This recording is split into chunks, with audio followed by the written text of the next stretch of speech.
প্রিয় ভাই, এই যে আমাদের বাড়ির একটা পেঁপে গাছ। পেঁপে গাছ কিন্তু অসাধারণ। পেঁপে এখনো হয় নাই, কিন্তু হবে।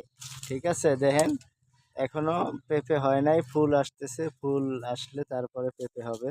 আসলে পেঁপের কিন্তু অনেক উপকার আছে।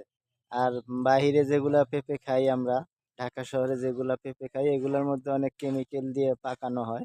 কিন্তু দেশের একবারে পিওর, যাকে বলে পেঁপেগুলা, এগুলা যদি আপনি খান অবশ্যই ভালো লাগবে। আর মোটামুটি একটা কথা না বললেই না, এই পেঁপের পেঁপের যে ইটা আছে না, এই যে পেঁপের পাতাটা, এটাও কিন্তু একটা উপকারীয় জিনিস।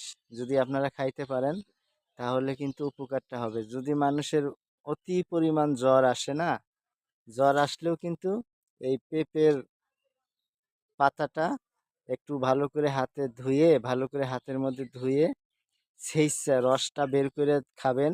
দেখবেন আধা ঘন্টার ভিতরে আপনার জ্বর ভালো হবে। এরকম টিপস আমি কিন্তু আপনাদেরকে দিলাম।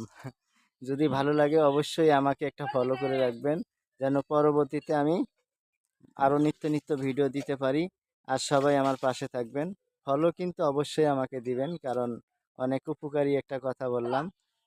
আসলে এখানে বাড়িতে না আসলে হয়তো এই ভিডিওটা করতে পারতাম না। বাড়িতে আসার পরে আপনাকে এই ভিডিওটা করে দেখাইলাম। বা পেঁপের পাতা দিয়ে রস বানায় খাইলে কি হয়, এক নাম্বার কাজ করবে আপনার জ্বরের। আধা ঘন্টার ভিতরে যতই জ্বর আসুক না কেন, আপনার আধা ঘন্টার ভিতরেই কিন্তু পেঁপে রস খাইলে অবশ্যই জ্বর কমে যাবে। আর দুই নাম্বার হচ্ছে আপনার গ্যাস যদি থাকে তাহলে গ্যাসের কাজ করবে।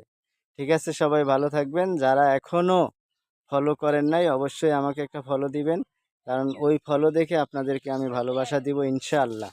কথা দিলাম ভাই, আপনি আমাকে ভালোবাসা দিবেন, আমিও আপনাকে ভালোবাসা দিব। ঠিক আছে, সবাই ভালো থাকবেন। আল্লাহ হাফেজ।